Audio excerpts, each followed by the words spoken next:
al colegio, quieren mandarlos presencialmente, creen que falta un poquito de tiempo, hay que esperar la vacuna, hay que esperar un proceso de vacunación un poquito más masivo y asegurarnos para enviar los niños al colegio, hay que hacer una mixtura, pero el 1 de marzo deberían estar todos en clases, dice el ministro Germán Codina, alcalde de Puente Alto, ya está enganchado con nosotros. Germán, ¿qué opina usted, Germán, de esta situación, además como autoridad de la Asociación de Municipalidades? ¿Qué nos dice de este deseo ya a esta altura del ministro de Educación de que el primero estén todos en clase? Bueno, primero saludarte, Julio César. No había tenido oportunidad de conversar contigo después de tu retorno. Muchas gracias. Nos alegra mucho que hayas podido disfrutar. Y a todo el panel también. Y además sin permiso de vacaciones. Mira, yo la verdad es que creo que ponernos rígidos pensando que el primero tiene que ser la fecha sería un gran error. O sea, primero garanticemos la vacunación, garanticemos la inmunidad de los profesores mayores de 60, que son un grupo de riesgo importante. O sea, no está de acuerdo con el ministro. Pongámonos todos de acuerdo, sentémonos, colegios de profesores, municipios, ministerio, construyamos este retorno, debe ser paulatino, asegurando, obviamente, todo lo sanitario, pero también preocupándonos del proceso cognitivo de los niños. Sí coincido con el ministro en que estamos a punto de lo que puede ser, obviamente, como ya se está diciendo en Europa, en Estados Unidos, una suerte de debacle del proceso cognitivo y de aprendizaje de los niños, y eso nadie lo quiere porque generaría más brechas de desigualdad, distanciaría más las oportunidades de niños que sí van a poder acceder a sus colegios, por ejemplo, que sean particulares, y por lo tanto nosotros en los colegios públicos tenemos que preocuparnos de brindar las condiciones necesarias para que sea un retorno adecuado, incluso que no necesariamente sea el 100% de los alumnos. Esto se tiene que construir con la comunidad educativa, con los profesores, con los municipios, y creo que ese es el camino. Pero no creo que sea adecuado que el ministro insista en fijar el 1 de marzo casi como una fecha obligatoria. Lo que sí creo es que marzo es un mes en que todos vamos a tener que trabajar para volver lo antes posible. Si se está vacunando ahora, recordemos que la segunda dosis son 28 días después de la primera, y por lo tanto va a haber un mes en el que los profesores todavía no van a estar inmunizados frente al COVID, y por lo tanto tampoco existen las condiciones como para que tú puedas obligar a alguien, ¿no es cierto?, a estar en sala. Así que lo que hay que hacer es mirar a abril posiblemente, sí, con mayor certeza, pero sentarnos todos a la mesa ya y trabajar lo que hemos ido levantando desde las comunidades educativas. Nosotros hicimos aquí un trabajo con profesores, con alumnos, Germán, con apoderados, con profesionales del ámbito educativo, y creemos que hay que hacerlo paulatinamente, con seguridad, preocuparnos del proceso educativo, porque si no, la fisura en el proceso de educación va a ser gigante. Alcalde, ¿me escucha? Sí. A ver si... Sí, ahora ya. Sí. Perfecto. Bueno, para ser concreto, después de escucharlo todo este rato me doy cuenta que no está de acuerdo con el ministro, entonces. Mira, es que las soluciones monolíticas, entendiendo que el territorio tiene una gran diversidad. Justamente los municipios siempre hemos apelado a la necesidad de entender la descentralización. Y por lo tanto hay comunas, hay territorios donde hay condiciones que son distintas a otras. Por ejemplo, en la zona urbana, donde los niños tienen que viajar, por ejemplo, en colectivo, en buses o también en los furgones escolares, bueno, preocupémonos de acondicionar adecuadamente esos espacios de transporte para que puedan llegar seguros también al colegio. Preocupémonos de los profesores.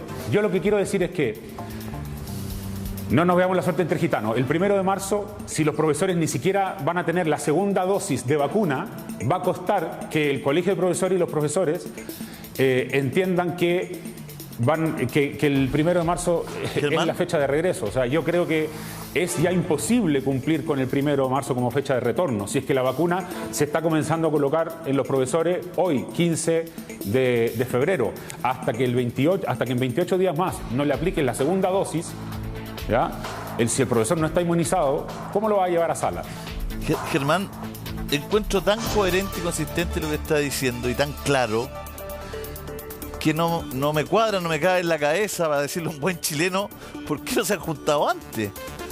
¿Por qué si el ministro quiere que entre a clase el 1 de marzo, no se pone de acuerdo con París para que los vacunen antes, digamos? Oye, si queremos entrar el 1 de marzo, vacunemos a los profes primero, porque o si no, si los vaya a vacunar el 15, echemos el 1 de abril para que, o sea, no entiendo cómo, o a lo mejor no tienen plan de celular, que cómo no, porque lo que usted dice es tan coherente, es tan de sentido común.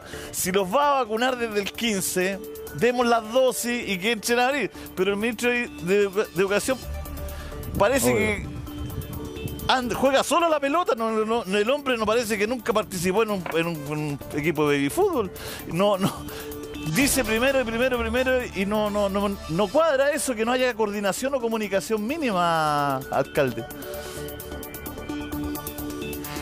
Mira, Julio César, la verdad es que no quiero opacar el proceso de vacunación, que de alguna manera igual ha sido exitoso, porque la cobertura que está teniendo a nivel país es enorme, está siendo reconocido a nivel internacional, ha sido muy bueno. Entonces, mira, lo que creo simplemente es que el ministro de Educación, en este caso, tiene que sintonizarse él con lo que está haciendo también el Ministerio de Salud y no persistir en que el 1 de marzo hay que volver sí a clases, porque no van a volver quienes no están inmunizados. No nos demos la cabeza contra el muro. Si lo importante es entender, sí, creo que estamos en un momento muy bueno, porque mira, es una condición muy distinta a la del año pasado. El año pasado había incertidumbre, no se sabía cuál era el efecto real ni cómo tú lograbas evitar el contagio masivo. Y ahí nosotros insistimos en que había que suspender las clases. Pero hoy día tenemos más certezas, tenemos información, tenemos trazabilidad y más encima tenemos vacunación. Entonces, si esa vacunación va a estar terminando el 15-20 de marzo, pensemos en que tenemos que estar regresando paulatinamente y según los acuerdos que se logren, que garanticen la seguridad de los niños y de los profesores, la primera semana de abril sonaría razonable. ¿Me entiendes o no? Entonces, lo entiendo. Porque sí me preocupa el proceso educativo y quiero ser muy claro. O sea, el proceso educativo, o sea, los niños se les está generando una brecha. La educación presencial es insustituible. Eso se entendió clarito, Germán? Eso se entendió clarito, que en eso está muy de acuerdo con el ministro y estamos todos de acuerdo con eso. Las clases presenciales, sobre todo en los más niños, es importantísima. La sociabilización, el proceso cognitivo, el estar ahí. Hay alguna gente que no se ha podido conectar, su familia, en la casa, etcétera. En eso estamos de acuerdo. Se nos une ya al panel, están en pantalla el senador Iván Moreira, está con nosotros la diputada también Alejandra Sepúlveda y el ex candidato presidencial, porque hasta que me fui lo presentaba como que el ex candidato presidencial derrotado en las urnas, Francisco Vidal. ¡Miento! Alejandra, vamos a ir con Alejandra primero. Alejandra, bueno, estamos hablando precisamente con esto de la coordinación, que parece muy lógico, ¿no? Sí, bueno, saludar a todos, ¿no es cierto? A todos, a los panelistas y nos alegra que Montserrat seguramente, ¿no es cierto?, esté descansando. Se lo merece, ¿no? Mira, yo voy a decir que no nos extraña esto del ministro, yo comparto absolutamente lo de Germán, porque solo hay que recordar una cosa. El 27 de abril del año pasado, el ministro también, Figueroa, decía que tenían que volver a clase, ¿verdad? Ese era su mandato. Entonces, cuando hoy día nos coloca otra fecha, que el primero de marzo, y no colocar las condiciones, ¿no? Porque yo creo que lo más importante es cuáles son las condiciones que hoy día tienen que tener los niños y las niñas y los jóvenes también para volver a clase, más que una fecha. Entonces ya estamos un poco acostumbrados a que coloque el ministro fecha, que después se tenga que desdecir, pero al mismo tiempo en que no aclare y que no exista este mix, esta unión y esta capacidad de conversar, ¿no es cierto?, con los alcaldes, pero también con las unidades educativas. Si el problema es que no existe una conversación, ¿no es cierto?, permanente de cómo se crean los protocolos y qué pasa, ¿no es cierto?, con la vida cotidiana de lo que ocurre al interior de un establecimiento educacional. A mí me ha tocado conversar ya con varios grupos de profesores, fundamentalmente ahí con el colegio de profesores, pero también con apoderados. Y los apoderados, si no existen las condiciones, ellos son los últimos en tomar la decisión. Y hoy día solo un 9%, según las encuestas, ¿no es cierto?, dice que va a enviar sus hijos a los establecimientos educacionales.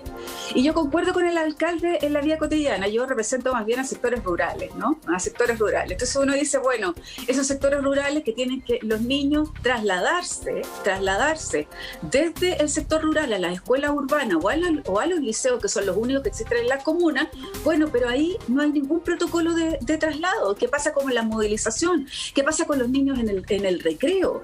¿Qué pasa con los niños cuando están almorzando y recibiendo su colación? Entonces, es de muy teoría lo que hoy día está planteando el Ministerio de Educación, y además porque las inversiones, quizás el alcalde Codina nos pueda ahí relatar, pero las inversiones que se necesitan también son vitales, ¿no es cierto?, para poder tener esta distancia y esta separación. Pero la pregunta que yo me hago como mamá, uno dice, bueno, los niños van y las niñas van al colegio, a la escuela, al establecimiento educacional. Pero si se infectan ahí y vuelvan a la casa y no está la vacunación, ¿qué es lo que ocurre ahí? ¿Qué es lo que pasa con la familia? Los niños no se enferman, pero ellos sí son capaces de poder llevar la enfermedad, sobre todo fundamentalmente los jóvenes. Entonces, ¿qué es lo que le pasa a la familia?